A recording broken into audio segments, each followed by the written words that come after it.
The Chainsaw Man anime caught me by complete surprise. I watched the first episode and fell in love. It's a phenomenal anime and I tried to make it work with the MHA storyline, but plot twist, you can't really kill there.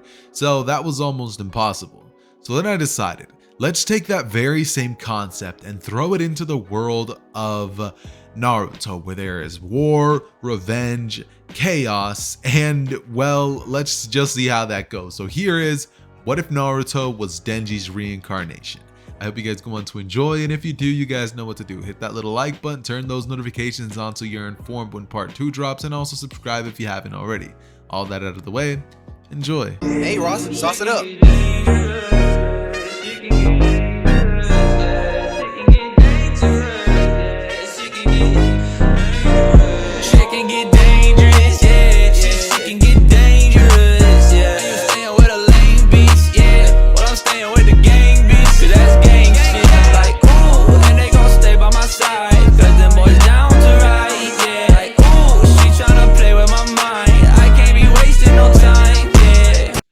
Leave her alone. Huh, what are you gonna do, Naruto? Everybody knows you're just a demon. Naruto looks up at the direction of 3 kids that are currently trying to bully Hinata, and he would say that he's gonna fight for what he believes in. She did nothing wrong and he thinks her eyes are really cool. So he would proceed to stand tall and tell them to get lost, or he'll have to fight them off himself. Now, all 3 of these bullies would immediately begin to grab snow off the ground and just begin tossing it at Naruto, and Hinata just is like kind of scared, honestly, because pretty close, they're gonna start punching him and stuff.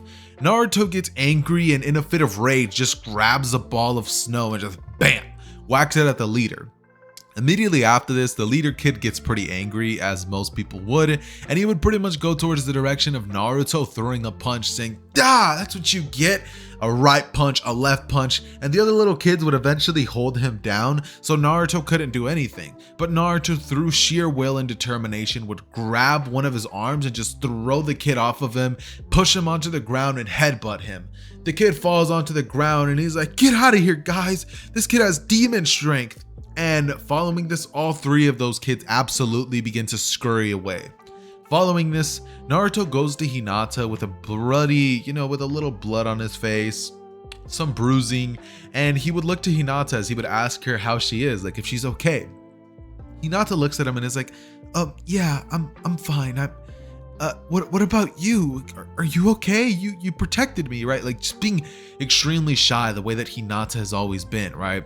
But Naruto looks back to her and he's like, "Oh, I'm fine, believe it."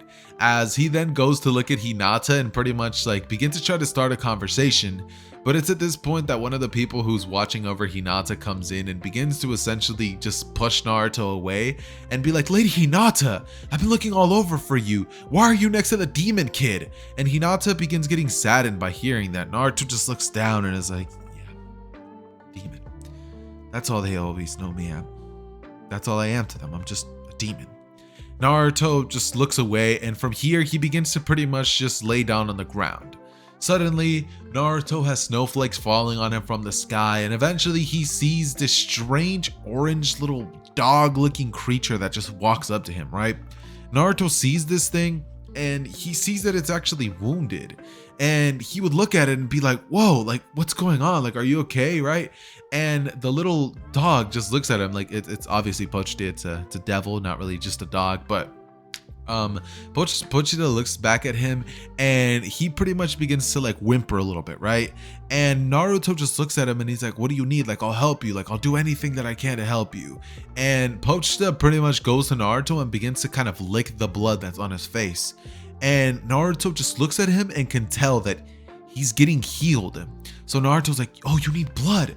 Naruto's like, "I have a lot of it, so just take some." And he cuts himself on the arm so that more blood can like spurt into Pochita's mouth, which obviously he eats and finally is able to get healed. Naruto gets pretty happy and he's like, "I'll give you as much blood as you need as long as you keep being my friend. You just gotta be with me forever and ever." And Pochita looks back at him and he's just like, he barks and he's like, "Yeah, I'm down," right? Basically. And from here, Naruto establishes this strange relationship with Pochita, where he basically has it so that both of them are pretty much inseparable.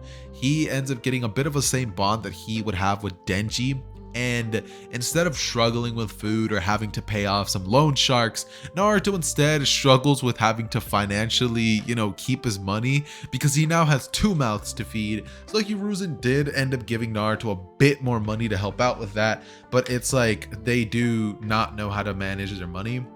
So it's a little harder for them, but they get by, right? And Naruto and, Pochita, they eat good, but Naruto's dream is still going to be to become Hokage and be acknowledged by the people of the village. Pochita would always wonder why Naruto wants this specifically, but he can't really be sure. I mean, Naruto's a human, he's a devil, they probably think differently, right? But Naruto can't really explain it. How do I put that? Like, he can't fully explain why. He just wants to prove everybody wrong, kind of. Like, he just wants to show that he's more than a demon and that, he is just like everybody else, right? That he can be great and it doesn't matter where he came from. And Pochita can kind of resonate with that a little bit.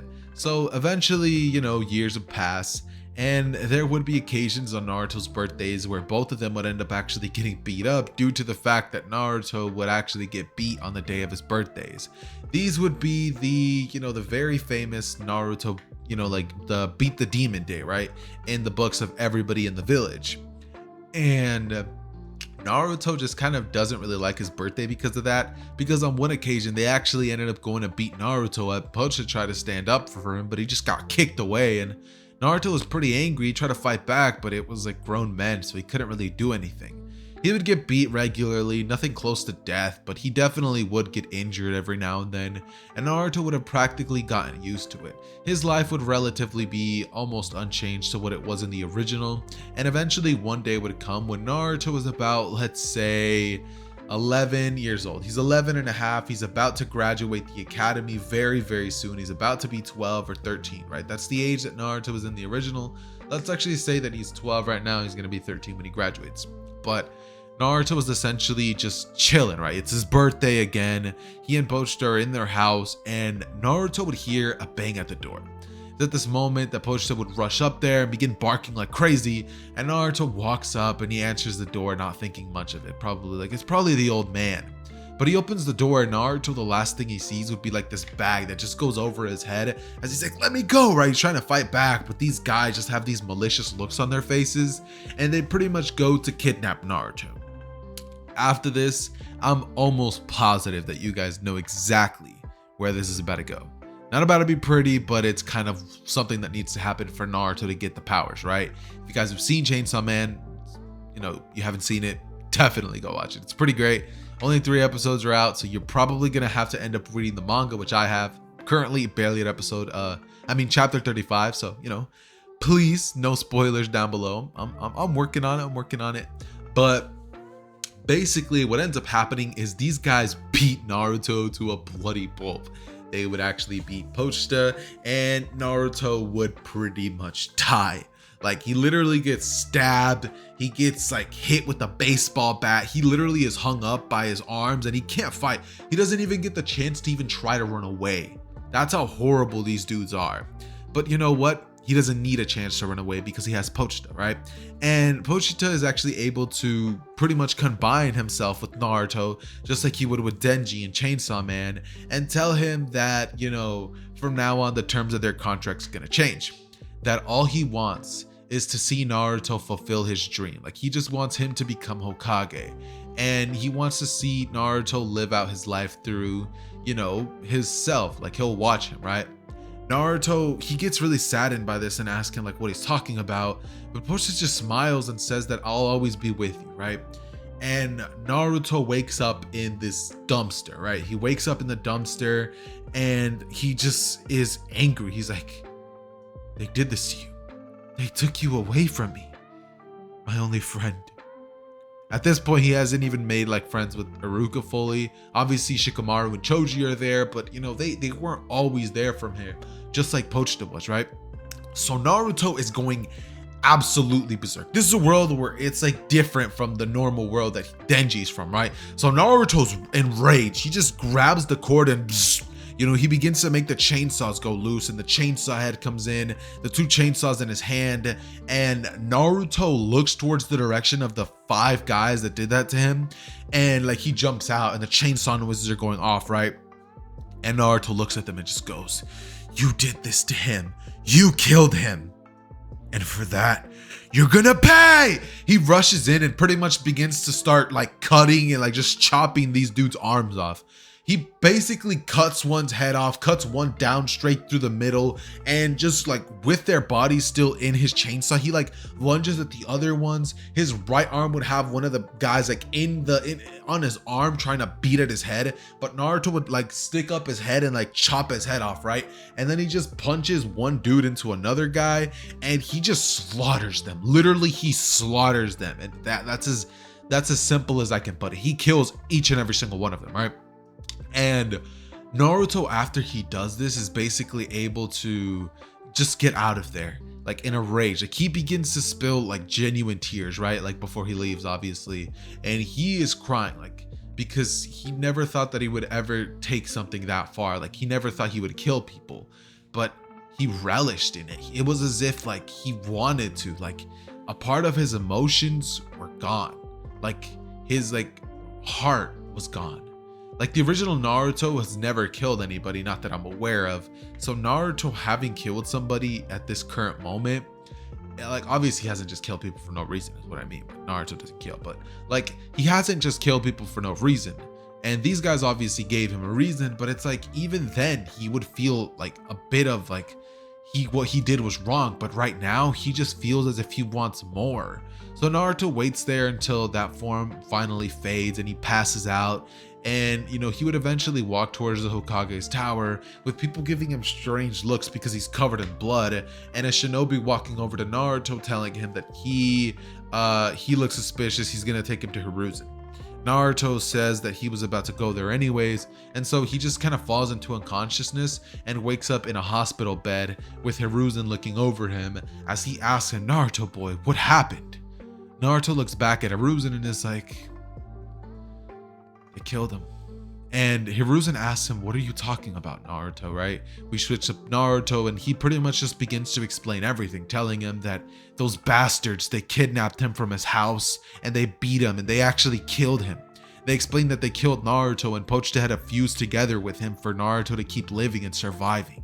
Naruto says that this village scum, all that they've done to him ever since he's been a kid has been mess with him, beat him on his birthday, treat him like garbage, and make him feel as if he's less than a human, calling him a demon for who knows why, because keep in mind, Naruto still doesn't know that he has a Jinchuriki inside of him.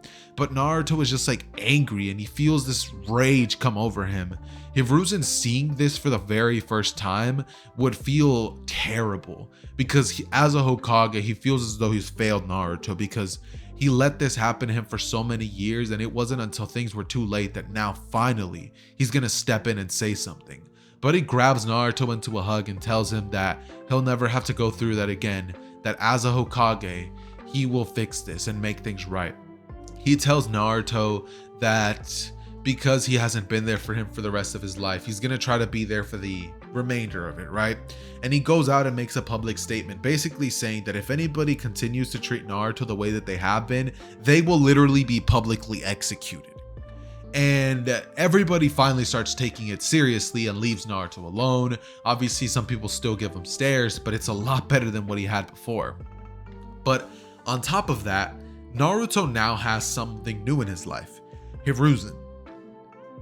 Obviously in the original, he still had Hiruzen and they both still had a somewhat of a strange bond together, but it's different now because Hiruzen is actively wanting to fix things with Naruto, make amends for the past. And so he actually offers Naruto regular training with him, telling him that the least he could do is get him ready for the real world and that he knows that the academy probably won't do that much in terms of helping him. So he'll pretty much tell Naruto to kind of train with Hiruzen. On one of these days, Hiruzen would find out about Naruto's great gift, like strength and like transformation that he undergoes, and he would accidentally end up pretty much breaking one of Naruto's arms, and like by punching him a little too hard than he would have wanted to, and he feels pretty bad, so he stops the battle and he looks at him and he's like, "Naruto, are you okay?" But Naruto just looks at Hiruzen and is like, just give me a bit of blood. Hiruzen is like, what are you talking about? And then Naruto's like, come on, like, you broke my arm, like, please. Hiruzen is like, fine. And like, he cuts himself and like a bit of blood drips down into Naruto's mouth. And Naruto just starts healing. He literally just starts healing and his arm snaps back into place. And Hiruzen is like, remarkable. You heal with blood, but not your own. You heal with others' blood. This gift of yours, Naruto. How did you... And Naruto explains that his little pet was a devil. Like, it was literally a devil. And he explained that Pochita had no idea how he got there, but he did.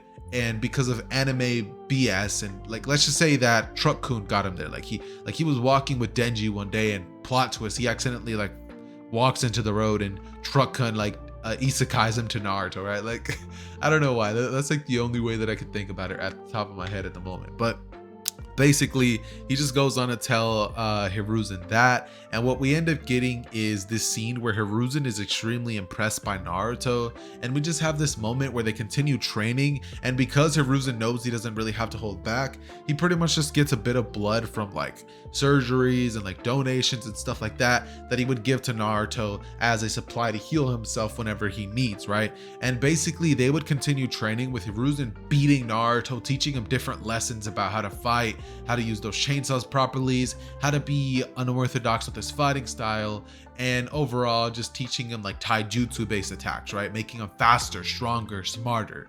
And that's pretty much all that Naruto would be able to learn from Hiruzen.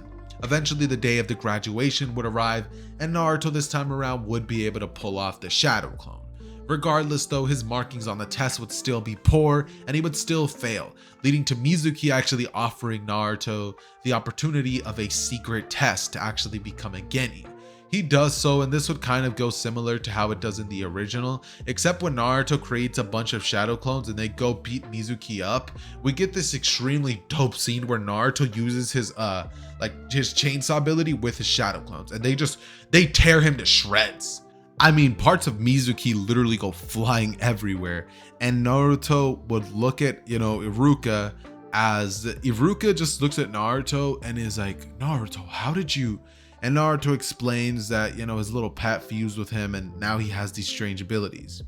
And Iruka is just so confused at how Naruto was doing this, but he doesn't question it. He is a little weirded out, and like gore, like that gore kind of just got to him. He is like, oh, like that's like, he's seen killing before, and like it's not the craziest thing in the ninja world, so he's not reacting too crazy, but he does kind of see Naruto in a bit of a different light.